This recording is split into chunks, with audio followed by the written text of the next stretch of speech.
Assalamualaikum warahmatullahi wabarakatuh. Di sini saya akan menjelaskan tentang buku Kuntowijoyo. Menurut karangan buku Kuntowijoyo, sejarah adalah peristiwa yang telah terjadi entah itu disengaja atau tidak. Dan di dalam buku karangan ini sejarah dibagi menjadi dua macam. Yang pertama, peristiwa yang terjadi secara di luar akal manusia atau non-objektif, dan peristiwa yang terjadi atas kehendak akal manusia atau objektif. Pengertian sejarah juga dibedakan menjadi dua, yaitu positif dan negatif.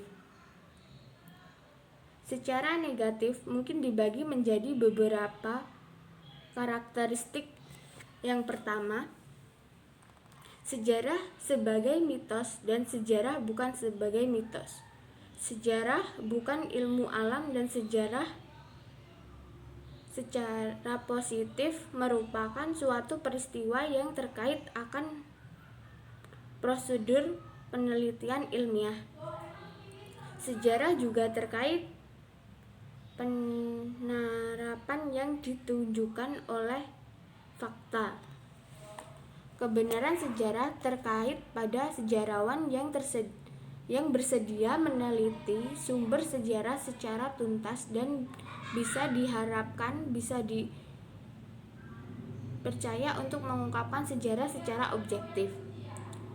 Kelebihan buku Kuntowijoyo ini adalah terdapat pengertian tentang sejarah positif dan negatif, yang dimana dua pengertian tersebut bisa menggambarkan garis sejarah itu sendiri.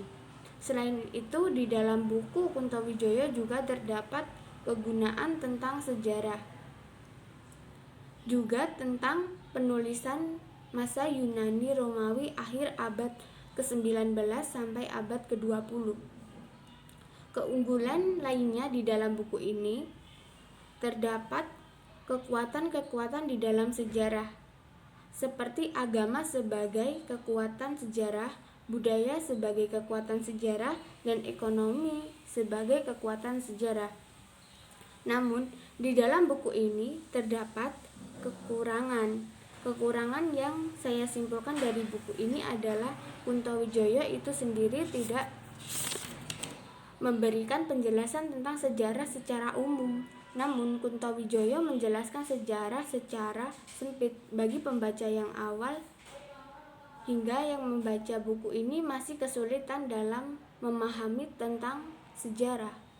Sekian dari saya, terima kasih. Wassalamualaikum warahmatullahi wabarakatuh.